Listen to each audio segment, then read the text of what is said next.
ونعوذ بالله من شرور أنفسنا ومن سيئات أعمالنا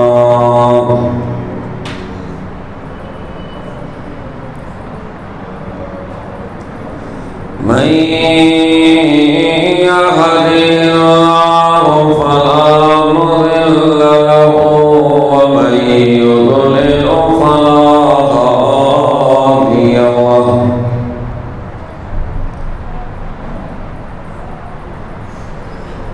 وأشهد أن لا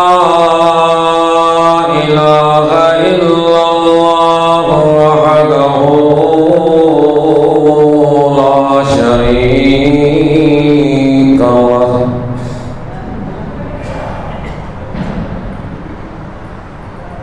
وأشهد أن محمدًا عبده ورسوله أرسله بالحق بشيرا ونذيرا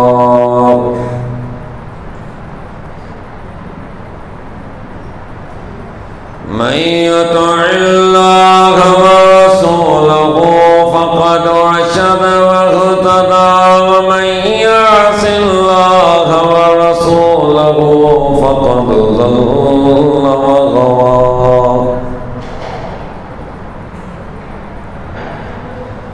أما بعد فإن خير الحديث كتاب الله وخير الهدي هدي محمد صلى الله عليه وسلم وشر الأمور محدثاتها فإن كل محدثة بدعة وكل بدعة ضلالة وكل ضلالة في النار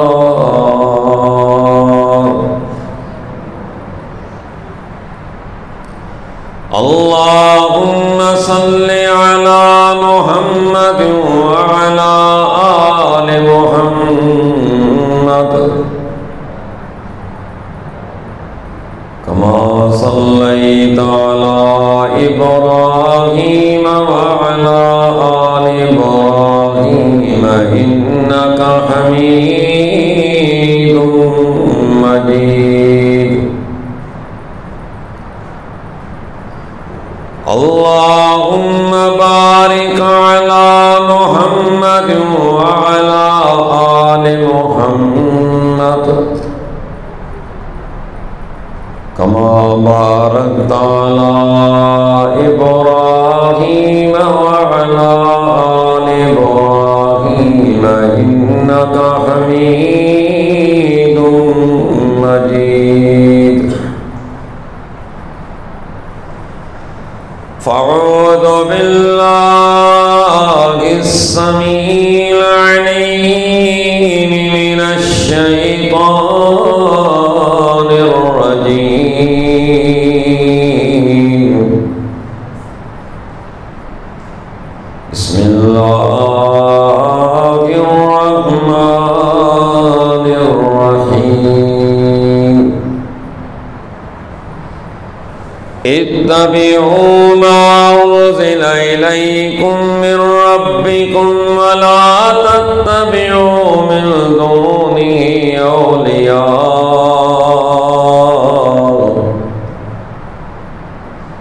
قليلا ما تذكرون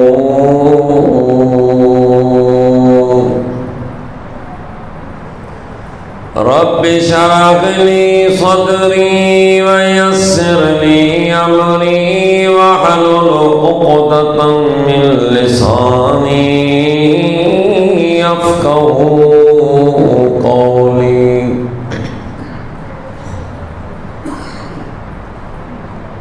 ہر قسم کی تعریف حمد و ثنا بزرگی بڑائی اللہ وحدہ لا شریک کے لیے ہے، جو اس پوری کائنات کا تنہا خالق اور مالک ہے، کروڑوں درود سید المرسلین رحمت للعالمین ساقی کوثر خیر الورا احمد مجتبیٰ محمد مصطفیٰ صلی اللہ علیہ وسلم کی ذات گرامی پر ہوں، جن کو اللہ تعالیٰ نے اس پوری کائنات کی ہدایت کے لیے مبعوث فرمایا۔ مختصر حمد و صلوات کے بعد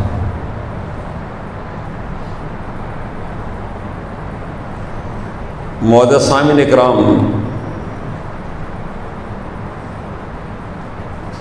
اللہ تعالیٰ نے آپ کو آنکھیں دی ہیں، اختیار بھی دیا کہ جب آپ کا جی چاہے تو آنکھ بند کے سو جاؤ، جب چاہے تو کھول دو۔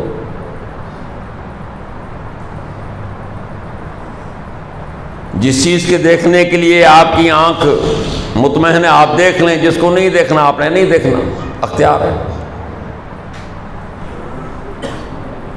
اللہ نے کان دیا آپ کو سننے کے لیے،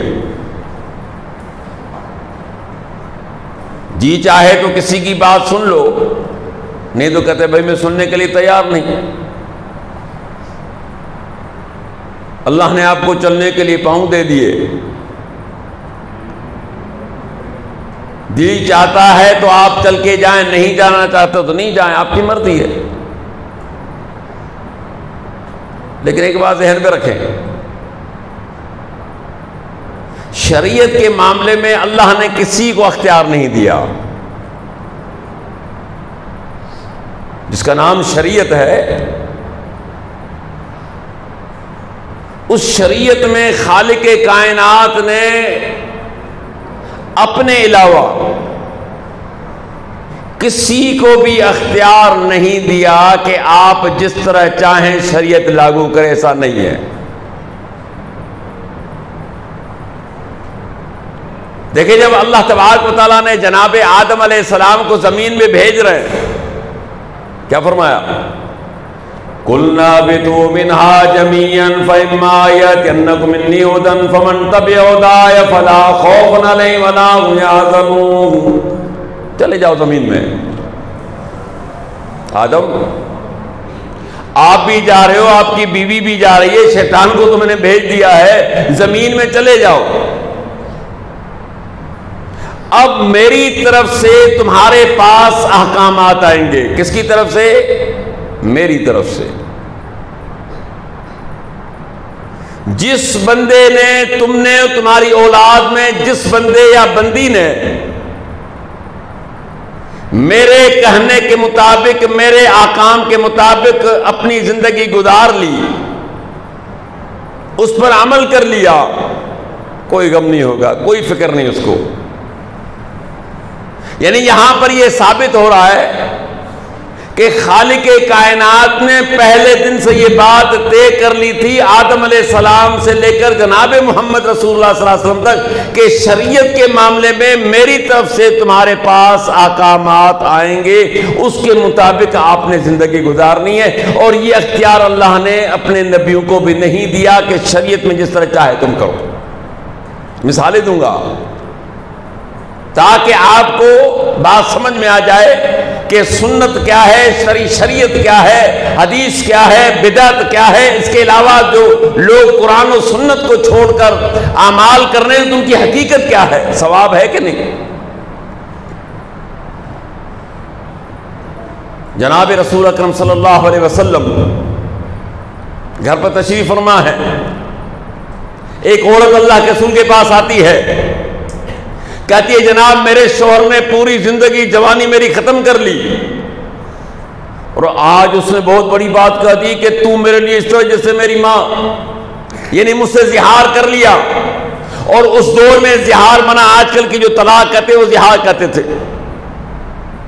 اب مجھے بتائیے کہ اس عمر میں مجھے قبول کون کرے گا، میں کس کے در پہ جاؤں، میں کس کے گھر پہ جاؤں، میرا فیصلہ کیجئے۔ تیرا فیصلہ نظر نہیں آ رہا، اللہ کے رسول نے کیا فرمایا؟ بھئی تیرا فیصلہ مجھے سمجھ میں نہیں ہے، نظر نہیں آ رہا ہے۔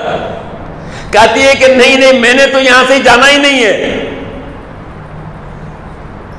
جب تک میرے معاملے کا معاملہ کلیئر نہیں ہوتا میں نے یہاں سے نہیں جانا۔ اما عائشہ رضی اللہ عنہا فرماتی ہیں کہ میں گھر کے دوسرے کونے میں اپنے کام کاج میں لگی ہوئی تھی، مجھے نہیں معلوم کہ یہ عورت کیا تکرار کر رہی ہے، کیا اس کا مسئلہ ہے، کیا یہ الجھ رہی ہے۔ اللہ نے کیا فرمایا؟ قد سمع اللہ قول التی تجادلک فی زوجہا وتشتکی الی اللہ۔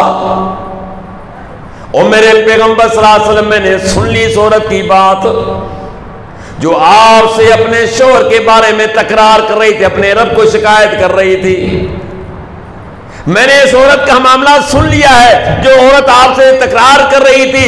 اب معاملہ یہ ہے کہ ماں وہ ہے کہ جس نے جنا ہے۔ اب اللہ حل بتا رہے ہیں۔ پیغمبر صلی اللہ علیہ وسلم نے پہلے کوئی حل بتایا؟ آپ کس چیز کا انتظار کر رہے ہیں؟ وحی کا انتظار کر رہے ہیں کہ اس عورت کا معاملہ وحی کے ذریعے حل ہونا چاہیے۔ رب نے وحی نازل کر دی کہ ماں وہ ہے کہ جس نے جنا ہے، کہ کس کے کہنے سے کوئی ماں نہیں بنتی، کہ چلتی ہوئی بوڑھی عورتوں کا جو کہ جی آپ میری ماں ہے، عزت کے لحاظ سے ماں کے برابر تو ہو سکتی ہے، لیکن اصل ماں وہ ہے جس کے بطن سے بندہ پیدا ہوتا ہے، اصل باپ وہ ہے جس کے تخم سے بندہ پیدا ہوتا ہے۔ کسی کے کہنے سے باپ نہیں بنتا، باپ بنانا بھی نہیں ہے، یہ بھی بتا دوں۔ فرمایا کہ جس بندے نے اس کو معلوم ہے کہ یہ میرا باپ نہیں ہے پھر بھی اس کو باپ کہتا ہے، وہ جہنم میں جائے گا، بلکہ روایت میں وہ کافر ہے، مسلم نہیں ہے۔ کچھ لوگ لالچ میں بھی لوگوں کو اپنے دوسرا باپ بنا لیتے ہیں، اللہ پناہ میں رکھے۔ فرمایا کہ اس عورت کے لیے مسئلہ یہ ہے کہ اس کے شوہر نے بات غلط کہی ہے، اب اس کو جرمانہ دینا پڑے گا، یا تو غلام آزاد کرے، غلام آزاد کرنے کی طاقت نہیں 60 روزے مسلسل رکھے، اگر یہ بھی طاقت نہیں تو 60 مسکینوں کو کھانا کھلا دے۔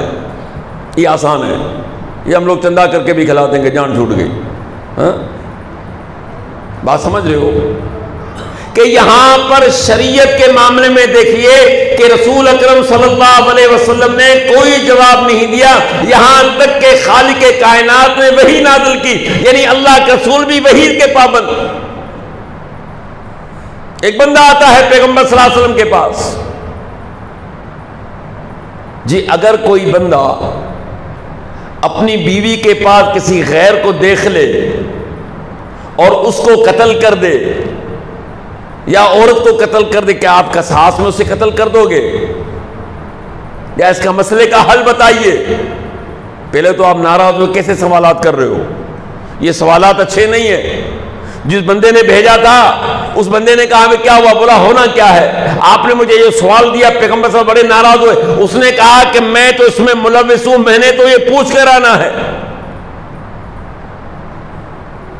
اب آپ نے کوئی جواب نہیں دیا۔ خالق کائنات نے سورۃ نور کے اندر آیات نازل کر دی جسے ہم لعان کہتے ہیں کہ میرے پیغمبر صلی اللہ علیہ وسلم اگر کوئی بندہ اپنی بیوی پر الزام لگاتا ہے اور اس کے بعد کوئی گواہ نہیں ہے تو ان سے 5 قسمیں لی جائیں گی۔ مرد قسم اٹھائے گا کہ میں نے یہ فعل کرتے ہوئے دیکھا ہے، 4 دفعہ اقرار کرے گا اور 5واں دفعہ کیا کہے گا؟ وَالْخَامِسَةُ أَنَّ لَعْنَةَ اللَّهِ عَلَيْهِ إِن كَانَ مِنَ الْكَاذِبِينَ، 5ویں دفعہ کہے گا اگر میں جھوٹ سے کام لے رہا ہوں تو رب پر مجھ پر میرے رب کی لعنت ہو۔ آپ نے دونوں میاں بیوی کو بلایا اور اس طرح ان کے اندر لعان کرا کے جدائی کر دی۔ تو کہنا یہ ہے کہ شریعت کے اندر بھی اللہ تعالیٰ نے انبیاء کو بھی اختیار نہیں دیا ہے، بلکہ کیا فرمایا؟ وَلَوْ تَقَوَّلَ عَلَيْنَا بَعْضَ الْأَقَاوِيلِ، اگر میرا پیغمبر صلی اللہ علیہ وسلم بھی دین کے معاملے میں تجھے وہ کہتے جو ہم نے انہوں نے نہیں کہا تو ہم ان کے دائیں ہاتھ کو پکڑ لیتے اور ان کے سانس کی رگ کو کاٹ لیتے، تم میں سے کوئی بچانے نہ آتا۔ سورہ حقہ ہے۔ کیا فرمایا کہ شریعت کے معاملے میں اگر میرے پیغمبر نے بھی اپنی طرف سے کچھ کہہ دیا اور ہم نے نہیں کہا تو ہم ان کے دائیں ہاتھ کو پکڑ کے اس کی سانس کی جو اثر لگے وہ کاٹ دیتے، تم میں سے کوئی بھی بچانے نہ آتا۔ ڈرنا تو ان کو چاہیے جو ڈھیروں کتابیں لکھی ہوئی ہیں، اپنے ارادے اپنی آرائے دے رکھی ہیں، اور ستم تو یہ ہے کہ ایک دفعہ بلکہ لوگ کہتے ہیں کہ بھائیو الحدیث میں کیا ہوا؟ بولا بھینس کا دودھ تو ہمارے فقیہوں نے تمہیں حلال کر کے دیا ہے۔ میں نے کہا اگر تمہارے فقیہوں نے کیا تو ہم پر حرام ہے۔ وہ کیسے حرام ہے؟ اس کی مثال دوں گا، یاد رکھیے کہ کوئی بندہ حرام و حلال کا اختیار رکھتا ہے، اور یہ اختیار تو اللہ نے اپنے پیغمبر کو بھی نہیں دیا۔ کوئی فقیہ کو کیا اختیار ہو سکتا ہے کہ حلال و حرام کا اختیار اسے دے دیا جائے؟ اتخذوا آباءنا رهبانا اربابا من دون اللہ۔ اللہ نے فرمایا اہل کتاب نے اپنے درویشوں کو اپنے عالموں کو رب بنا رکھا تھا، اپنے درویشوں کو اپنے عالموں کو کیا بنایا؟ رب بنایا۔ عدی بن حاتم رضی اللہ تعالیٰ عنہ، حاتم تائی تو سنا نا، اپنے بڑا مشہور سخی تھا، اس کا بیٹا ہے عدی رضی اللہ تعالیٰ عنہ۔ کہتے ہیں یہ قرآن کی آیت نازل ہوئی، مجھے سمجھ میں نہیں آ رہا تھا یہ کیسے ہو سکتا ہے۔ رب کہتا ہے کہ انہوں نے اپنے علماء کی، اپنے درویشوں کی عبادت کی تھی، رب بنایا تھا۔ ہم نے رب تو نہیں بنایا تھا، قرآن بھی سچا ہے۔ اللہ کے رسول کے پاس پہنچتے ہیں، اللہ کے رسول صلی اللہ علیہ وسلم، رب نے یہ اعلان کیا کہ ان اہل کتاب نے اپنے درویشوں، اپنے علماء کو، اپنے جو عالم تھے ان کو رب بنایا تھا، ہم نے ان کو رب تو نہیں بنایا تھا۔ آپ نے فرمایا دی بات یہ ہے کہ ان لوگوں نے جو حلال کیا تم نے حلال سمجھا؟ کہا کہ ہاں۔ کہا ان علماء نے جو تمہارے لیے حرام چیز کی تم نے حرام سمجھا؟ کہا کہ ہاں۔ کہا یہی رب بنانا ہے، کیونکہ حلال و حرام کا اختیار اللہ کے علاوہ کسی کو نہیں ہے۔ صحیح مسلم کی روایت پڑھ کر دیکھیے، پیغمبر صلی اللہ علیہ وسلم کے گھر پر، ازواج مطہرات میں سے کسی کے گھر پر گھر والوں نے شہد بھیج دی۔ آپ صلی اللہ علیہ وسلم کا معمول تھا کہ عصر نماز کے بعد جتنی بھی گھر والیاں تھیں ہر ایک کے پاس چکر لگاتے، جیسے ہم کہتے ہیں گھر میں کوئی چیز کمی بیشی کیا چاہیے جیسے پوچھتے، اس طرح پھر آپ چکر لگاتے۔ تو ایک گھر والی کے پاس جب شہد آ گئی تو انہوں نے بٹھایا آپ کو اور آپ نے شہد پی، تو دوسری گھر والیوں نے کہا کہ پیغمبر صاحب دیکھو تو صحیح اتنا دیر کیوں بیٹھ رہے ہیں؟ تو معلوم ہوا کہ آپ کے ہاں ان کے ہاں کوئی شہد آئی وہ آپ کو پلائی جاتی ہے۔ دو گھر والیوں نے آپس میں کہا کہ کیوں نہ اللہ کے رسول سے اسے روکا جائے؟ کہا کیسے روکیں؟ کہا کہ شہد کھا کر آپ جب آئیں گے آپ کے پاس اور آپ کے قریب ہوں گے بات کریں گے تو آپ یہ صرف یہ کہہ دینا کہ آپ کے منہ مبارک سے مغافیر کی بو آ رہی ہے، اور آپ بو کو انتہائی ناپسند فرمایا کرتے تھے۔ فرمایا کہ اگر میری امت پر مشکل نہ ہوتا تو میں انہیں حکم دیتا کہ ہر وضو کے ساتھ مسواک کریں، ہر نماز کے لیے مسواک کریں۔ ہم کرتے ہیں، اور ماشاءاللہ دانت ایسے ہوتے ہیں دیکھنے کے قابل، ایسے نسوار سے، سگریٹ سے، پان سے بھرے ہوئے ہیں، بدبختوں میں سمجھتا ہوں کہ ایک مہینے کے اندر بھی یہ مسواک نہیں دیتے ہوں گے۔ کیسے گھر والے ان کو برداشت کر رہے ہیں؟ یعنی آپ صلی اللہ علیہ وسلم اتنا مسواک کرتے تھے، ہر وقت جب نیند سے آپ فرماتے، مسلم احمد کی حدیث ہے کہ جب آپ سوتے تو مسواک ساتھ رکھتے، جب آپ جاگتے تو فوراً مسواک دیتے۔ تو آپ کو بو سے نفرت تھی، کہ آپ یہ صرف یہ کہہ دینا کہ آپ کے منہ مبارک سے بو آ رہی ہے اور میرے پاس آئیں گے تو میں نے بھی یہی بات کہنی ہے۔ ٹھیک ہے، معمول کے مطابق آپ شہد پی کر گئے گھر والے کے پاس، تو انہوں نے باتوں باتوں میں کہہ دیا کہ آپ کے منہ مبارک سے مغافیر کی بو آ رہی۔ مغافیر عرب میں ایک درخت ہے جو بدبودار ہوتا ہے۔ تو آپ نے فرمایا میں نے تو شہد پی ہے، ہو سکتا ہے کہ شہد اس درخت پہ ہو اور اس کی خوشبو اس میں آ گئی ہو۔ چلو بات آئی گئی۔ پھر جو پلانے کے مطابق جب دوسری گھر والی کے پاس پہنچے تو انہوں نے بھی بات بات میں کہہ دیا کہ آپ کے منہ مبارک سے مغافیر کی بھی بو آ رہی۔ انہوں نے کہا مغافیر؟ ٹھیک ہے بھائی کل سے جو ہم شہد نہیں پئیں گے، بات ختم ہو گئی، معاملہ تو طے ہو گیا۔ اب جب دوسرے دن ان گھر والی کے پاس گئے جن کے پاس شہد تھی، انہوں نے شہد پیش کیا، آپ نے فرمایا میں نہیں پی رہا۔ کچھ دنوں کے بعد خالق کائنات نے قرآن کی آیت نازل فرمائی، یا ایھا النبی لم تحرم ما احل اللہ لک، او میرے پیغمبر صلی اللہ علیہ وسلم آپ وہ چیز حرام کیسے کر رہے ہیں جس کو میں نے حلال کیا ہے؟ کیا اپنی گھر والیوں کی رضامندی چاہتے ہو؟ سمجھ رہے ہو کہ خالق کائنات نے قرآن کی آیتیں نازل کی، او میرے پیغمبر سورۃ تحریم آپ کو بتایا شروع میں یہ کہ آپ اس چیز کو حرام کیسے کر رہے ہیں جس کو میں نے حلال کیا ہے۔ پھر آپ نے گھر والیوں کو بلا لیا کہ بھئی معاملہ کیا ہے، قرآن نازل ہو رہا ہے، سچی بات بتاؤ۔ پھر انہوں نے کہا کہ ہم نے یہ معاملہ کیا تھا۔ تو یہاں کیا میں نے بتایا کہ حلال و حرام کا اختیار رب نے اپنے نبی کو نہیں دیا، تو کوئی فقیہ، کوئی محدث، کوئی عالم کوئی یہ حلال و حرام کر سکتا ہے؟ یہ تمہاری خوش فہمی ہے اور اس خوش فہمی میں رہنا۔ اس لیے فرمایا اتبعوا ما انزل الیکم من ربکم ولا تتبعوا من دونه اولیاء قلیلا ما تذکرون۔ لوگوں اس چیز کی اطاعت کرو، پیروی کر جو تمہارے لیے تمہارے رب نے نازل کیے، اس کے علاوہ اپنے دوستوں کی پیروی نہ کرنا۔ کہا کہ تھوڑے لوگ تم میں سے نصیحت حاصل کرتے ہیں، کتنے؟ بہت سارے نہیں۔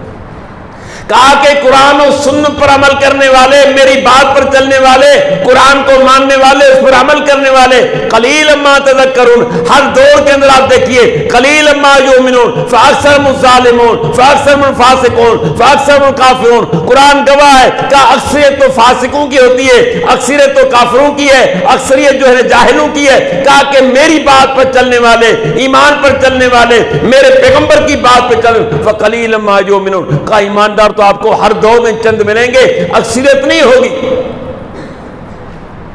لوگوں کو اس پہ بھی ناز ہے، کرتے رہو۔ ابراہیم علیہ السلام ایک تھے، اللہ کہتے ہیں ایک نہیں ملت تھے، باقاعدہ امت تھے، ایک تھا لیکن بندہ تو میرا تھا نا۔ تو پیروی کس کی کرنی ہے، اطاعت کس کی کرنی ہے، بات کس کی چلے گی؟ جناب محمد رسول اللہ صلی اللہ علیہ وسلم۔ ایک بات ذہن میں رکھیے، کام کتنا ہی سونا کیوں نہ ہو، کام کتنا ہی بہتر کیوں نہ ہو، اگر وہ قرآن اور سنت کے مطابق نہیں ہے تو اس کام کی کوئی اس دین کے اندر ویلیو نہیں ہے۔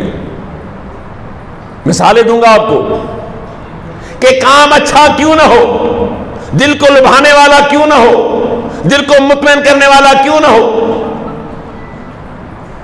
ایک دفعہ ابو موسیٰ اشعری رضی اللہ تعالیٰ عنہ، سنن دارمی کی روایت ہے، مسجد میں گئے، دیکھا کہ لوگ ایسے حلقہ بنائے ہوئے ہیں، 10 15۔ اچھا اس حلقے کا ایک امیر ہے، ان کے ہاتھ میں کنکریاں بھی ہیں کہ 100 دفعہ سبحان اللہ کہو، سارے گر رہے سبحان اللہ سبحان اللہ سبحان اللہ، 100 دفعہ الحمدللہ کہو، سارے الحمدللہ الحمدللہ گن بھی رہے ہیں، کنکریاں بھی گن رہے ہیں۔ مقصد یہ ہے کہ ان کنکریوں کے اوپر اللہ کی حمد و ثنا تسبیح بیان کر رہے ہیں۔ انہوں نے کچھ نہیں کہا، آگے امام صاحب کے گھر پر، دیکھا کہ ان سے پہلے 4-5 آدمی امام صاحب کے گھر کے سامنے بیٹھے ہوئے ہیں۔ کیوں بیٹھے ہو؟ کہا امام صاحب ہمارے نکلیں گے تو ہم ان کے ساتھ نماز پہ چلیں گے، وہ عزت تھی اماموں کی۔ آج تو متولی چاہتا ہے کہ میری سبزی بھی امام خرید کے لائے۔ آج کی حالت یہ ہے کہ متولی کی یہ چاہت ہوتی ہے کہ جو ہم نے مسجد کا امام رکھا ہے، میرے گھر کا کام بھی یہ باہر سے کر کے آئے۔ سمجھے آپ؟ میں اس مسجد کی بات نہیں کر رہا یار، میں جنرل بات کر رہا ہوں۔ ازان شاد بھائی کو پکڑ لو کہ مولوی کیا کہہ کے گیا ہے۔ اکثریت ہماری حالت یہ ہو گئی ہے، اور وہ انتظار کر رہے ہیں کہ ہمارے امام، اور پتہ ہے نماز کون سی تھی؟ ظہر نہیں، فجر کی نماز ہے، جو مشکل ترین نماز ہے، جو آج ماشاءاللہ ٹچ چلاتے چلاتے آپ کو ویسی رات کے 5 بج جاتے ہیں۔ ہاں وہ کسی دور میں کہتے تھے نا، کسی کو اچھی جگہ پہ دیکھا آپ کیا کہتے تھے؟ ماشاءاللہ بھائی اس کی 5 انگلیاں گھی میں کہتا ہوں 5 نہیں، اب تو پورے ماشاءاللہ دیگ میں ہو، تیر لو، یہ موقع نہیں ملے گا پھر۔ ہر بوڑھا بوڑھی جوان مرد عورت سب کے پاس ٹچ نہ ہو تو اس کو کھانا ہضم نہیں ہوتا، اور یہ تم پر خدائی فرض ہے۔ جو پوسٹ آپ کے پاس آئی ہے اس کا جواب دے کر آپ نے سونا ہے، چلے جائے کہ رات کے 4 بج جائیں کوئی مسئلہ نہیں، صبح کو نوکری چلی جائے گی تو کیا ہوگا؟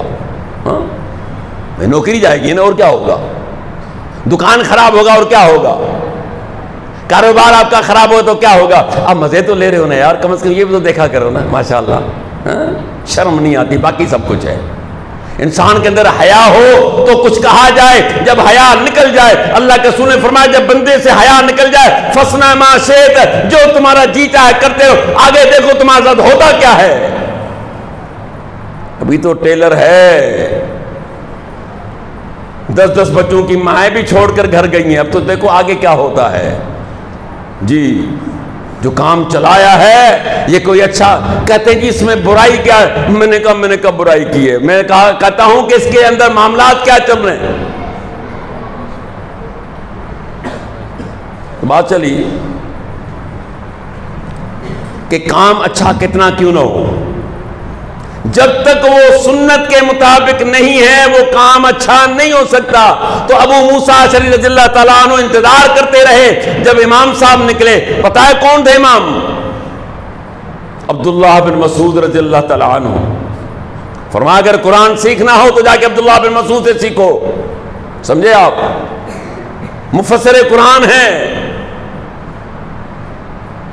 ایک صحابی کہتے ہیں کہ عبداللہ بن مسعود رضی اللہ تعالیٰ عنہ اللہ کے رسول صلی اللہ علیہ وسلم گھر میں اس طرح کھلے عام آتے جاتے تھے، یعنی اتنی اللہ کے رسول سے ان سے محبت تھی کہ میں تو کتنے دن سمجھتا رہا کہ شاید پیغمبر صلی اللہ علیہ وسلم سے ان کا کوئی قریبی رشتہ ہے، اتنے قریب تھے اللہ کے رسول کے پاس۔ کہتے جب امام صاحب نکلے تو میں نے انہیں بتایا کہ اس طریقے سے آج میں نے مسجد میں ماحول دیکھا، تو انہوں نے فرمایا کہ آپ نے ان کو کچھ نہیں کہا؟ کہا کہ نہیں جی مجھے آپ کے فتوے کا انتظار تھا۔ بات سمجھو، یہاں بھی ایک نکتہ ہے کہ ہم 2 چوپڑیاں پڑھ کے مفتی بن جاتے ہیں، ہر اہل حدیث بندہ مفتی ہے، ناراض نہیں ہونا۔ یہاں اگر کوئی مجھ سے سوال کرے پہلے مجھ سے پہلے جو 4 بیٹھ جائیں گے، ہاں بھی کیا کہا آپ نے؟ میں کہتا ہوں ان سے پہلے سن لو، کیونکہ یہ ماشاءاللہ کافی پڑھے ہوئے ہیں۔ کہ ابو موسیٰ اشعری پڑھے ہوئے نہیں تھے؟ فرمایا ابو موسیٰ تجھے اللہ تبارک و تعالیٰ نے قرآن مجید کا وہ سر دیا ہے جو داؤد علیہ السلام کو اللہ نے دیا تھا، ان سروں میں سے ایک سر تجھے ملا ہوا ہے، اور یہ ابو موسیٰ اشعری رضی اللہ تعالیٰ عنہ جس کو پیغمبر صلی اللہ علیہ وسلم نے یمن کا گورنر بنایا، کوئی معمولی بندہ تھا، لیکن وہ سمجھتے تھے کہ جس منصب پر جو میری جگہ دوسرا بندہ ہے اس جگہ پر مجھے فتویٰ دینا مناسب نہیں ہے، کیوں نہ وہ بندہ دے جو منصب پہ کام پہ لگا ہوا ہے۔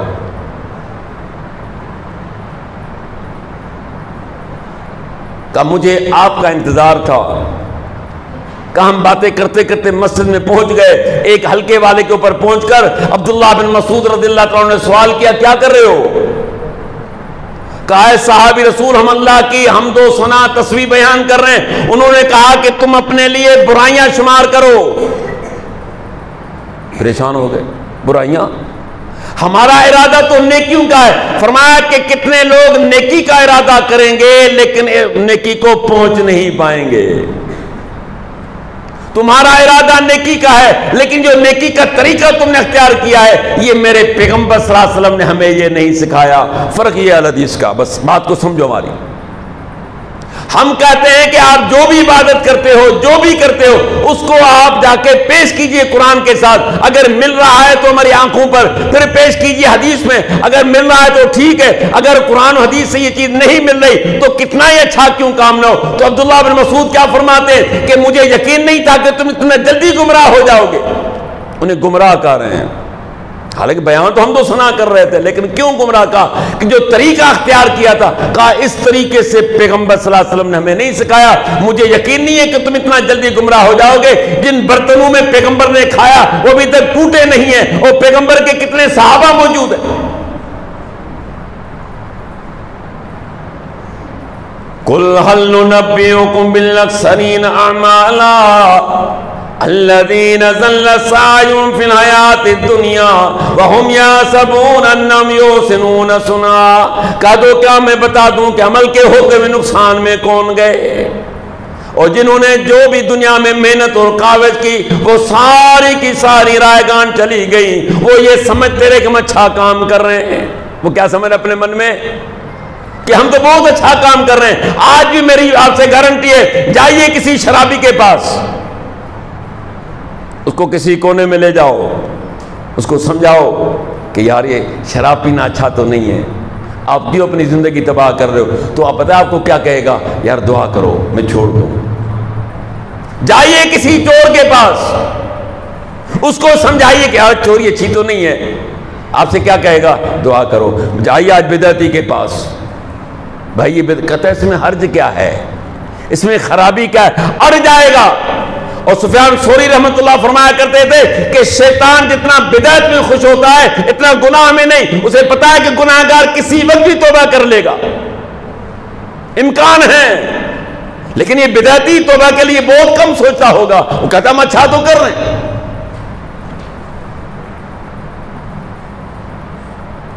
ابو داؤد، جامع ترمذی، مسند احمد، یہ حدیثوں کی کتاب ہیں۔ کچھ دور میں تھوڑا سا یہ تھا کہ شاید کچھ لوگ پڑھیں گے، لیکن ماشاءاللہ اس نیٹ کے دور میں ہم اس سے کچھ مایوس ہو گئے، لگتا ہے کہ مشکل پڑھیں گے۔ ہاں پڑھنے کا ٹائم نہیں ملے گا نا بابا سائیں، یہ تو ٹائم چاہیے نا، حدیث کو پڑھنے کے لیے وقت چاہیے، اپنے پاس وقت نہیں ہے۔ ایک بندہ اللہ کے رسول صلی اللہ علیہ وسلم کی خدمت میں حاضر ہوتا ہے، آپ نے دیکھ کر فرمایا کہ تیرے سے ملاقات تو ہے میری۔ اس نے عرض کیا کہ آپ کو اللہ کے رسول یاد ہوگا کہ میں گزشتہ سال آپ سے مل کر گیا تھا۔ تو آپ نے اسے دوسرا سوال کیا کہ آپ کو کوئی مسئلہ تھا، بیمار تو نہیں تھے؟ جی نہیں۔ پھر تو اس وقت جو ہے نا ماشاءاللہ کافی تیری صحت اچھی تھی، اب مجھے کمزور نظر آ رہے ہو، کیوں؟ عرض کی اللہ کے رسول صلی اللہ علیہ وسلم، جب سے آپ سے ملاقات ہوئی ہے اور آج کا دن میں نے ایک روزہ بھی نہیں چھوڑا۔ بات سمجھ رہے ہو؟ جو لوگ عرب کے علاقوں میں گئے ہیں اور انہیں معلوم ہے کہ مکہ، مدینہ یا ریگستان علاقہ وہاں کتنی شدت کی گرمی ہوگی، یہ اپنا دور تو تھا نہیں کہ چلو جی ہر جگہ اے سی لگی ہوئی ہے، کار بھی اے سی، تو ہماری بازاریں بھی اے سی، ہمارے گھر بھی اے سی، مسجد میں بھی اے سی، ہر جگہ اے سی لگی ہوئی ہے۔ اس زمانے میں تو یہ چیزیں نہیں تھیں۔ کتنا شوق ہے ایک بندے کو کہ پورا سال گزر گیا ہے اور یہ روزہ ایک بھی نہیں چھوڑا۔ رمضان قریب ہے نا؟ ہاں بھائی قریب ہے رمضان، ابھی آیا نہیں ہے، لوگوں کے کچھ لوگوں کے منہ اتنے ہو گئے، انہیں کیا ہوا یار رمضان آ رہا ہے، کوئی مصیبت آ رہی ہے؟ اللہ کے بندے، یہ تو رحمتوں کا مہینہ آ رہا ہے۔ غلقت ابواب النیران فتحت ابواب الجنہ وفتحت ابواب السماء، آسمان کے دروازے، رحمت کے دروازے، جنت کے دروازے اللہ کھول دیتا ہے اور جہنم کے دروازے بند کر دیتا ہے۔ وَلِلَّهُ أَتْقَى مِنَ النَّارِ وَذَلِكَ كُلُّ لَيْلَةٍ، اللہ تعالیٰ روزانہ بغیر کسی ناغے کے رات کو، رمضان کی راتوں میں لوگوں کو جہنم سے آزاد کرتا ہے، اور جہنم سے آزادی کا مہینہ آ رہا ہے اور تیرے پر جو ہے سکتہ طاری ہو گیا ہے کہ میں دن کو کہاں کھاؤں گا جانوروں کی طرح۔ پرواہ نہ کرو، پکوڑے والے بھی تمہیں ملیں گے، سموسے والے بھی ملیں گے، اب تو پردہ دے کے کھانا بھی مل جاتا ہے، تو کیوں کائے کو گھبرا رہا ہے کہ رمضان آ رہا ہے، رمضان آ رہا ہے، بڑی مصیبت تیرے پہ آ رہی ہے۔ اللہ کے بندے، ہاں مجھے آج تک وہ نہیں بھولتا، میں پرانی بات ہے، آج سے سمجھو کہ 40 سال پہلے کی بات ہوگی۔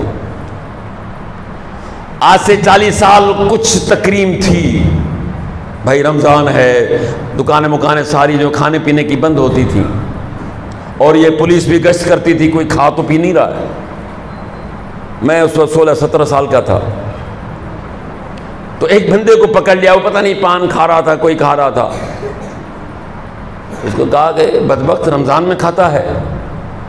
ساتھ میں جو ہے نا وہ بھنگیوں کا علاقہ تھا، کہتا صاحب میں بھنگی ہوں. اس نے لات ماری، بولا جا بھنگی یہاں سے.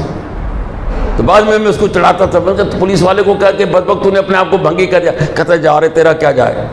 تو اللہ تعالیٰ ان کو ذلیل بھی کرتا ہے. ایسی بات نہیں ہے کبھی کبھار کہ رمضان مبارک میں کھا رہا تھا، اس نے اپنے آپ کو جوتوں سے بچانے کے لیے بھنگی بھی کہوا دیا کہ میں بھنگی ہوں، کیونکہ سامنے بھنگی محلہ تھا. سمجھا؟ تو آفرین دیجئے اس بندے کو، صحابی رسول ہے اور پورے سال روزے رکھے ہوئے ہیں، اور روزہ رکھنے کے بعد اس کی صحت گر چکی ہے، اور اس کی گواہی میرے پیغمبر صلی اللہ علیہ وسلم دے رہے ہیں. اب نتیجہ کیا نکلتا ہے؟ اصل چیز پہ آئیے. تو میرے صحابی جی اللہ کے رسول کا تجھے ایک روزے کا بھی ثواب نہیں ملا. بات سمجھ رہے ہو میری؟ کیوں نہیں ملا؟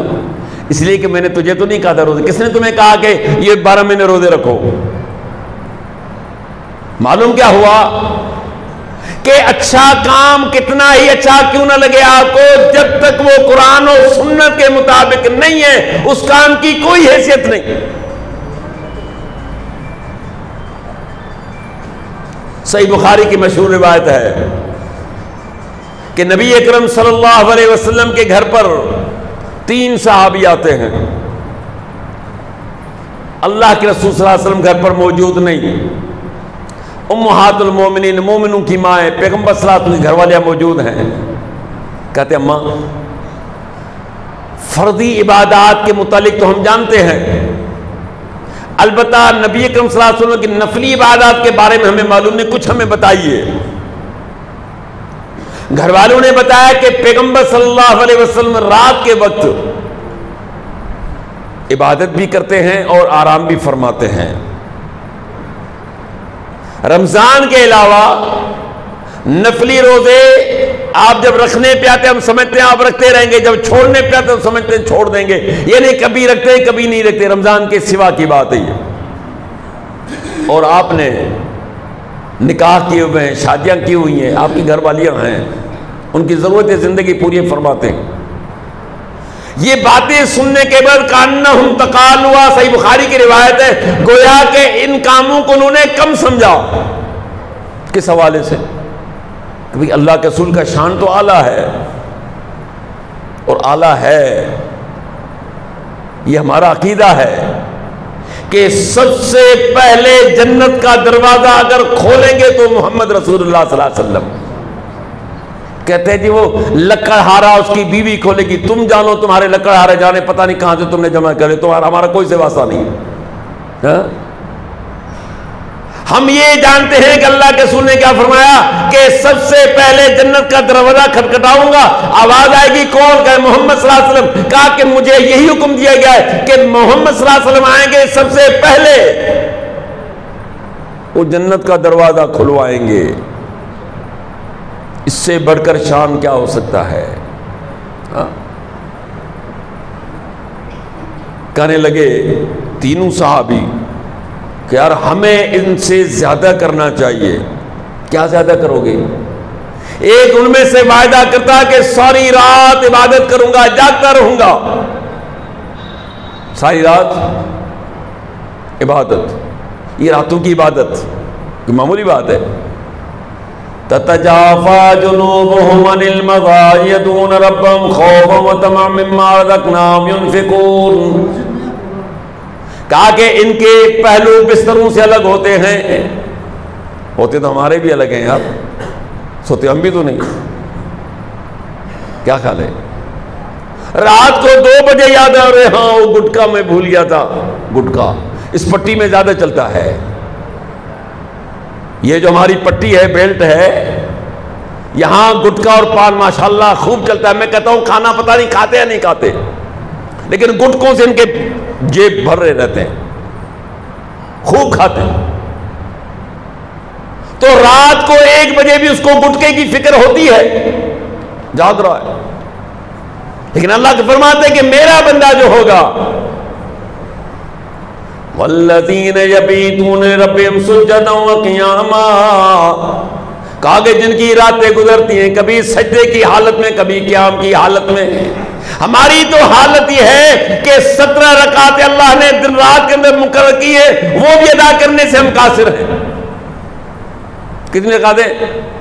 حساب کر لینا، فرض رکعتیں جو ہیں فجر سے لے کر عشاء تک 17 رکعتیں بنتی ہیں، یہ بھی پڑھنے کے لیے ہم تیار نہیں۔ یہ بندہ، یہ صحابی کیا کہتا ہے کہ میں اس بات پر گواہ رہنا اپنے ساتھیوں سے کہہ رہے اور پیغمبر صلی اللہ علیہ وسلم کے گھر والے بھی سن رہے ہیں کہ میں نے آج کے بعد ساری رات اللہ کی عبادت کرنی ہے اور کوئی کام نہیں کرنا۔ ٹھیک ہے۔ دوسرا کہتا ہے کہ آپ لوگ اس بات پر گواہ رہنا کہ آج کے بعد میں نے ایک روزہ بھی نہیں چھوڑنا، آج کے بعد ہمیشہ میں نے روزہ ہی رکھنا ہے، بس۔ ٹھیک ہے۔ تیسرا کہتا ہے کہ اس بات پر گواہ رہنا کہ میں نے شادی نہیں کرنی۔ وہ کیوں بھائی؟ شادی جو بندہ کرے گا تو معاملات بڑھتے چلے جائیں گے نا، پھر عبادت وغیرہ سے بندہ دور ہو جائے گا، دنیا داری میں لگ جائے گا، بس دینداری ہوگی نہ ہوگی، شادی نہ کوئی چیز، بس اللہ اللہ کرتے رہیں گے۔ یہ تینوں بندے یہ تینوں وعدے کر کے اپنے اپنے گھر چل دیے۔ اللہ کے رسول صلی اللہ علیہ وسلم گھر پر آئے، گھر والوں نے بتایا کہ اللہ کے رسول آپ کی غیر موجودگی میں آپ کے 3 اس طرح صحابی آئے تھے اور یہ تینوں یہ وعدے کر کے گئے۔ تو آپ نے ان کو بلایا، دو خبر، گھر پر آئے تھے؟ جی آئے تھے۔ اقلتم کذا و کذا، میں نے یہ باتیں تمہارے متعلق سنی ہے، کیا تم نے ایسی کہی ہیں؟ انہوں نے کہا جی بالکل ہم نے کہی ہیں۔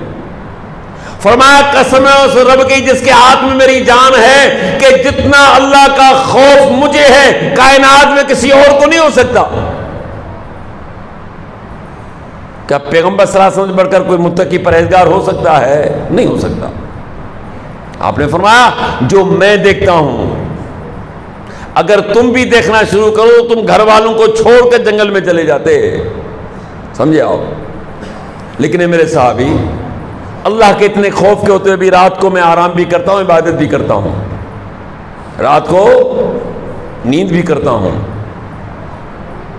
نماز بھی پڑھتا ہوں، رمضان کے علاوہ نفلی روزے رکھتا بھی ہوں، نہیں بھی رکھتا، میں نے نکاح بھی کیے ہوئے ہیں، میری گھر والیاں بھی ہیں، ان کی ضروریات زندگی پوری کرتا ہوں۔ آخری بات جو آپ نے فرمائی، یہ پلو سے باندھ لینا کہیں بھول نہ جانا، فمن رغب عن سنتی فلیس منی، جس نے میری سنت سے منہ موڑا، جس نے میرے طریقے سے منہ موڑا، وہ مجھ سے نہیں ہے۔ کیا مقصد؟ اگر تو نے ساری رات عبادت کی، ثواب تو کجا، ثواب تو دور کی بات ہے، میرا تجھ سے کوئی تعلق نہیں۔ اگر تو نے عمر پر روزے رکھے، میرا تجھ سے کوئی تعلق نہیں۔